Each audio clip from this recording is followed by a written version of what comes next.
ఒక్క రోజులో 3 దేశాలు ఇజ్రాయెల్, ఇరాన్, అమెరికా బాంబుల వర్షం అయితే మొదలుపెట్టాయి. నిజంగానే వరల్డ్ వార్ 3 స్టార్ట్ అయిపోయిందా? ఈ ఇరాన్‌కి అండ్ అలాగే ఇజ్రాయెల్‌కి మధ్యలో ఉన్న గొడవేంటి? అది ఎలా స్టార్ట్ అయింది? అండ్ ఎలా వెళ్తుంది? ఆ 2 దేశాల మధ్యలో అమెరికా ఎందుకొచ్చింది? ఎంత టాపిక్ ఈరోజు డిస్కస్ చేద్దాము. ఇంకెందుకంటే లెట్స్ స్టార్ట్ అవర్ వీడియో. అసలు గొడవ ఎప్పుడు మొదలైందంటే, ఇది కాస్త రివైండ్ చేయాలి. 2018లో ట్రంప్ ఒక పెద్ద డెసిషన్ అయితే తీసుకున్నాడు. ఇరాన్‌తో ఒప్పందం రద్దు. అదే జేసీపీఓఏ అంటే ఇరాన్ అణు కార్యక్రమాలను కంట్రోల్ చేసే డీల్. అదే న్యూక్లియర్ ప్లాంట్‌లని కంట్రోల్ చేసే డీల్. ఇదే ఒక కారణంగా అయితే మారిపోయింది. ఇరాన్ యురేనియంను రిఫైన్ చేయడం మొదలుపెట్టింది. అలా యురేనియంతో ఒక న్యూక్లియర్ వెపన్ అయితే తయారు చేద్దాం అని చెప్పేసి అనుకుంది. అదే మనం అణుబాంబు అని చెప్పేసి అంటూ ఉంటాం. ఇది తెలుసుకున్న ఇజ్రాయెల్ అది ఎలాగైనా మా దేశం మీద ఏస్తారని చెప్పేసి అనుకుంది. అలా అనుకోవడానికి కూడా ఒక రీజన్ ఉంది. అదేంటంటే ఇరాన్ ఎప్పుడు డైరెక్ట్‌గా చెప్పలేదు ఇజ్రాయెల్ మీద ఏస్తామని చెప్పేసి. కానీ హమస్, హౌదీ, హిజ్బుల్లా లాంటి గ్యాంగ్స్ ఇజ్రాయెల్ మీద అటాక్ చేస్తూనే ఉన్నాయి. ఇవన్నీ ఇరాన్‌కు మంచి ఫ్రెండ్స్ అన్నమాట. ఇజ్రాయెల్ వాటన్నిటిని తిప్పికొట్టడానికైతే ట్రై చేస్తూనే ఉంది. 2024లో హమాస్ దాడి తర్వాత ఇజ్రాయెల్ ఒకదాన్నైతే డిసైడ్ చేసింది. ఇప్పటి వరకు మేము వెయిట్ చేసింది చాలు. ఇక మీద మేమే ఇరాన్‌పై డైరెక్ట్‌గా అటాక్ చేస్తామని చెప్పేసి అయితే అనుకుంది. అలా జూన్ 13, 2025 అర్ధరాత్రి నాడు డ్రోన్స్ సహాయంతో ఒక ప్లాన్ అయితే వేసింది ఇజ్రాయెల్. నాటాన్స్, ఇస్ఫహాన్, ఫోర్డో అని అణు ప్లాంట్లపై అయితే దాడి చేసింది. ఈ ఆపరేషన్ పేరు రైజింగ్ లయన్ అని చెప్పేసి అయితే పెట్టింది. ఇక్కడ ట్విస్ట్ ఏంటంటే ఈ దాడి కంటే ముందు ఇజ్రాయెల్ ఇరాన్ జనరల్‌కి ఒక ఫోన్ కాల్ అయితే చేస్తుంది. 12 గంటల్లో బయలుదేరిపో లేదంటే ఇక అంతే అని చెప్పేసి ఒక వార్నింగ్ అయితే ఇస్తుంది.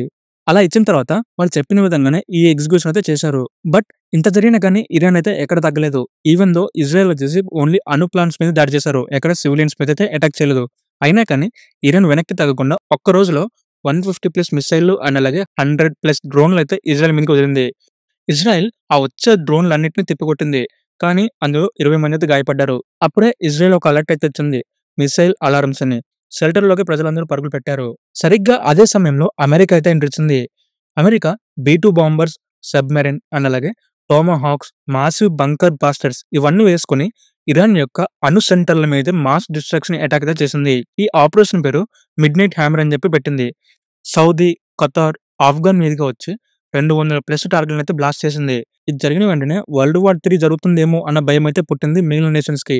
ఇక్కడ ఇరాన్ ఎక్కడ వెనక్కి తగ్గలేదు. అమెరికా అయితేనేమి ఏ దేశం అయితే మాకు సంబంధం లేదు. అలాగే మేము కూడా తిరిగి అటాక్ చేస్తామని చెప్పేసి జూన్ 23, 2025లో ఇరాన్ యూఎస్ బేస్‌లను అయితే టార్గెట్ చేసింది. ఖతార్‌లోని ఏఐ యుడియట్ బేస్, ఇరాక్‌లోని బేస్‌లపై అయితే మిసైల్ అయితే వేసింది. ఈ జరిగిన సంఘటనపై ట్రంప్ ఎలా రియాక్ట్ అవుతాడని చెప్పి చాలా మంది వెయిట్ చేశారు. ఎందుకంటే మనందరికీ తెలుసు ట్రంప్ యొక్క మైండ్ సెట్ ఎలా ఉంటుందో. అలా జూన్ 24 ట్రంప్ తన ఎక్స్ అకౌంట్‌లో సీజ్ ఫైర్ అయింది. ఇంకెవరు దాడి చెయ్యరు అని చెప్తూనే ఉన్నారు. కానీ ఒక పక్క మిసైల్స్ వెళ్తూనే ఉన్నాయి. ఇది ఎక్కడి వరకు వెళ్తుంది? ఎంత దూరం వెళ్తుంది అని చెప్పేసి ఇప్పటికీ ఎవరికీ తెలీదు. లేదా ఇది ముగింపా? లేదా ఇక్కడితోనే ఎండా? అని చెప్పేసి ఇప్పటికీ అర్థం కావట్లేదు.